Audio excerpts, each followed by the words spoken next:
1944 would prove to be a decisive year during World War II, following 5 years of resisting the oppression of the Nazi regime. By now, the Axis powers had marched their way across mainland Europe and had successfully occupied France.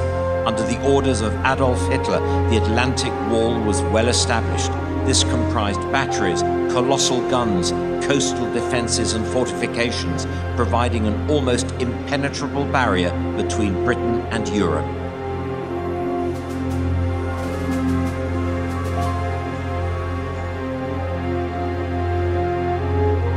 During the first half of the year, British factories increased production, as well as almost 9 million tons of supplies and equipment crossing the Atlantic from North America to Britain, all in preparation for the largest seaborne invasion in history. Ladies and gentlemen, join us for Overlord, the turn of the tide.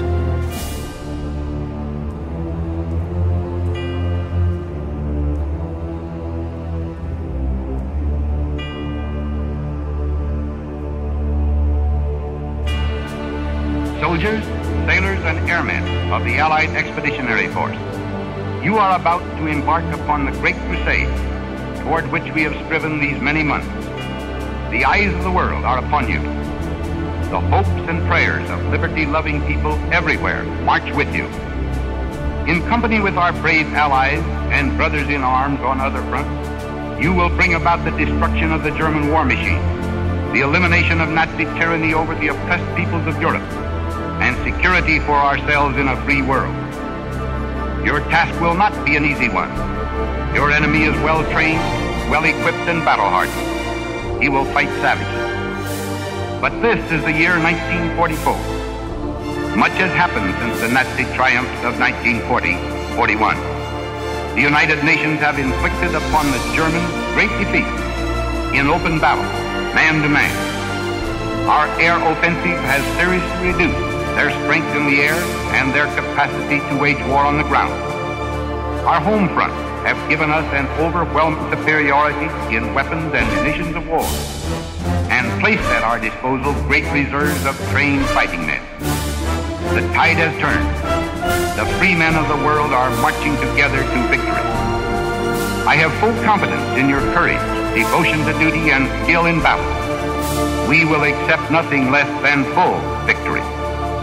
Good luck, and let us all beseech the blessing of Almighty God upon this great and noble undertaking.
Sir Winston Churchill addressed the House of Commons shortly after midday, in which he said, "I have also to announce to the House that during the night and the early hours of this morning, the first of the series of landings in force upon the European continent has taken place.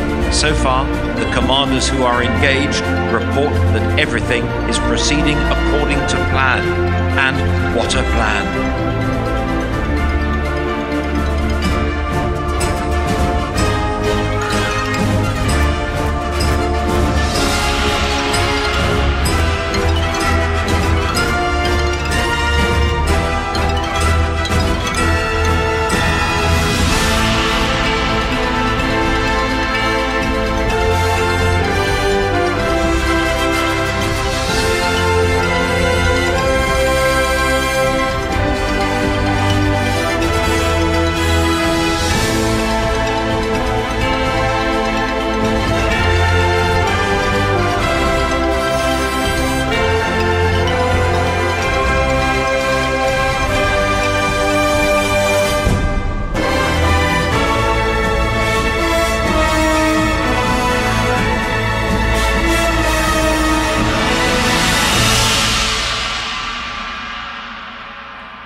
By the end of D-Day, there had been an estimated 10,000 casualties, of which 4,413 had lost their lives.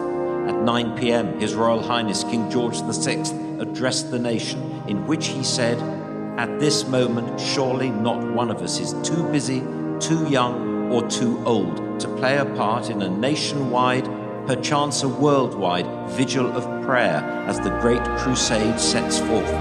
If from every place of worship, from home and factory, from men and women of all ages and many races and occupations, our intercessions rise, then please God, both now and in the future not remote, the predictions of an ancient psalm may be fulfilled.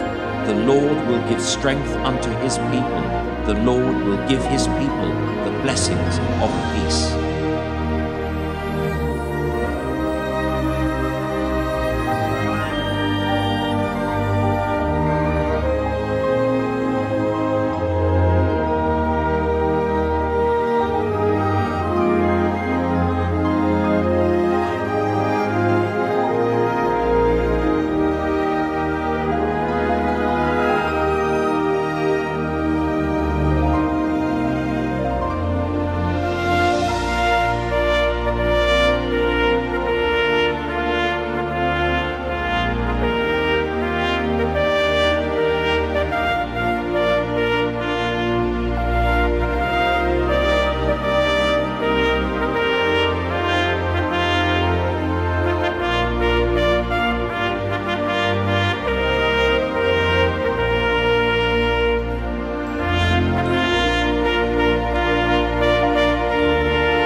Operation Overlord was the beginning of the end, paving the way for the German surrender in May 1945, followed by the Japanese surrender only 3 months later.